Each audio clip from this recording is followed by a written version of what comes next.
¿Qué tal? Buenas. Bueno, una vez cerrado el 2023 ya podemos hacer balance de cómo se ha comportado este año en cuestiones como por ejemplo las precipitaciones, ¿no? En este vídeo te vamos a hablar del comportamiento de las precipitaciones en la isla de Tenerife, cómo han sido las lluvias a lo largo de este 2023. Durante todo este año habrás escuchado infinidad de veces las palabras sequía, cambio climático en las noticias, incluso en vídeos nuestros. Pero es cierto que el cambio climático o la sequía nos está afectando tanto en Tenerife o en Canarias. Es evidente que hemos pasado un año muy malo, con balsas vacías, con falta de suministro, sobre todo en las olas de calor, cuando más se necesita. Pero lo que queremos analizar con estos datos ya cerrados de 2023 es si son las precipitaciones los causantes o el problema fundamental, o podemos referirnos a otro tipo de problemas en cuanto a esta crisis hídrica que estamos viviendo. Bueno, para poder hacer este balance en cuanto a las precipitaciones de la isla, hemos seleccionado 7 estaciones de la isla de Tenerife, estaciones de Agrocabildo. Todos estos datos son públicos en la página web agrocabildo.com, por lo tanto, si estás interesado, puedes visitarlo. ¿Por qué hemos seleccionado estas estaciones? Bueno, porque son estaciones que están en zonas agrarias y además representan toda la diversidad que tenemos en Canarias y en Tenerife en concreto, en cuanto a diversidad climática, ¿no? Zonas más húmedas, más secas. Por lo tanto, la media que podamos sacar en Tenerife podría ser representativa de la media de toda Canarias. Para que veas lo heterogéneo que es la climatología en Canarias y en Tenerife, por esto de la zona norte y zona sur, fíjate que el mes más lluvioso varía mucho en función de la estación a la que nos refiramos. Por ejemplo, la zona de Alcalá, de Buenavista y de Santa Cruz tuvieron el mes más lluvioso en febrero, pero Huíman la tuvo en diciembre, Valle de Guerra en enero y Granadilla en junio. Y la Orotava en octubre. Por lo tanto, es evidente que no hay una cifra concreta o una cifra cerrada para toda la isla, que podamos decir, este es el comportamiento de la precipitación de toda la isla. No, tenemos que hacer una media de todas estas estaciones para poder más o menos tener una visión completa. Bueno, ¿cuál ha sido el reparto de las precipitaciones? ¿Cómo se han repartido a lo largo del año? Pues ahí puedes ver que el primer trimestre, entre enero y marzo, cayeron el 44,4% de las lluvias, de todas las lluvias del año. El cuarto trimestre, o sea, es decir, de octubre a diciembre, el 37,62%, cuando lo normal, otros años, es que sea este último trimestre, el cuarto, el más lluvioso.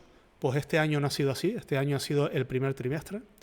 Y luego ya sería el segundo trimestre, entre abril y junio, el que tendría el tercer lugar con un 14,12%.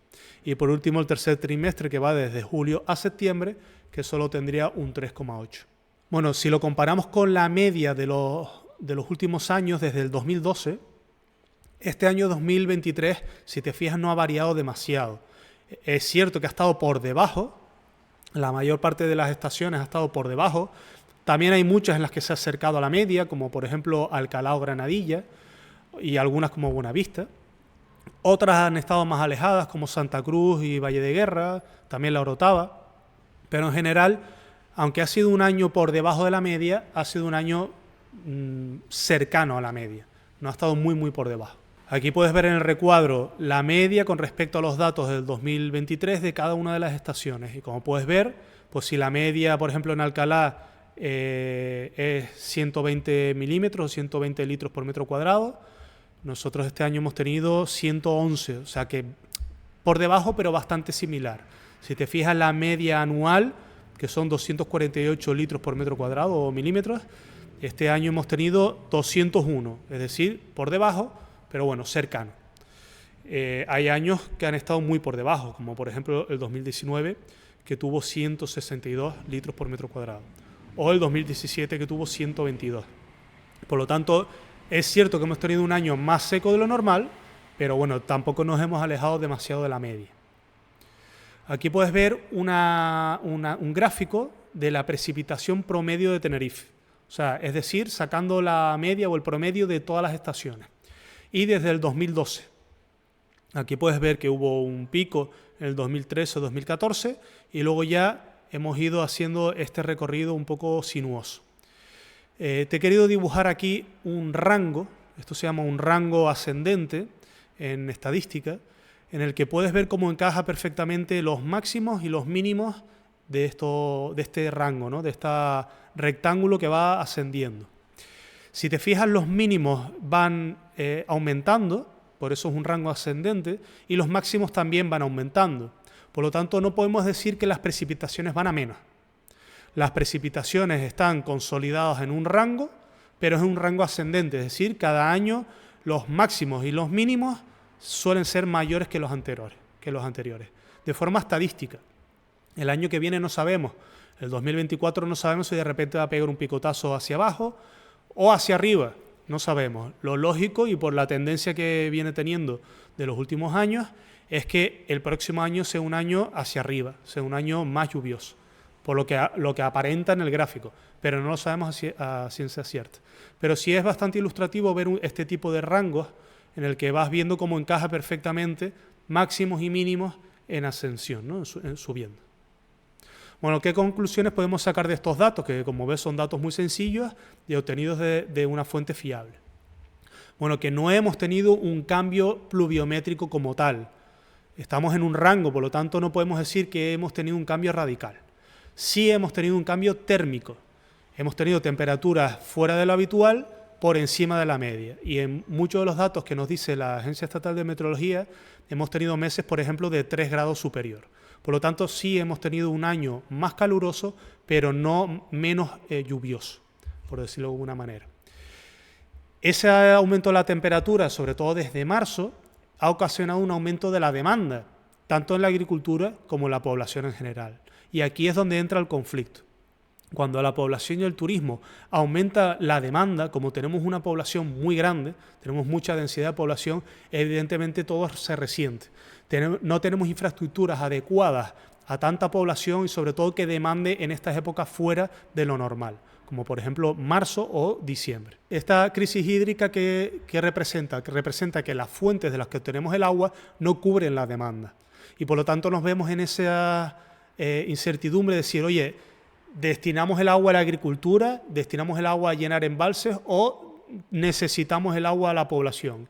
Los ayuntamientos piden agua y por lo tanto por ley se le tiene que dar a la población. Y eso hace que, por un lado, este calor haga que no se puedan rellenar o no se puedan derivar excedentes de agua hacia las balsas y por lo tanto tener un almacenamiento adecuado, y por otro, disminuir el caudal hacia la agricultura. Cuando el segundo gran consumidor, que es la población, demanda mucho, evidentemente no se puede acumular nada. ¿Qué es lo que tenemos que hacer? ¿O qué es lo que la administración pública debe priorizar? Pues evidentemente una gestión eficiente del recurso, que no haya pérdidas, que la gente use el agua de una forma racional y coherente, para que todos tengamos agua, y que se prioricen las inversiones y las actuaciones en el mundo hídrico, ¿no? Sobre todo los que tienen que ver con otras fuentes hídricas, la desalación y la depuración de las aguas. Por lo tanto, esto tiene que ser la prioridad absoluta para no vernos el año que viene con una falta de agua como la de este año, ¿no? Y también hay que enfocar o dar prioridad a la calidad de las aguas, porque no todo vale. Ahora mismo en la agricultura, sobre todo en las zonas de medianías, hay muchas zonas que tienen agua, no podemos decir que no tienen, pero la calidad del agua es tan mala que es que no pueden regar con esas aguas. Por lo tanto, no hay que olvidar que la agricultura evidentemente necesita agua en cantidad, pero también en calidad. Nada más, un saludo, buen día.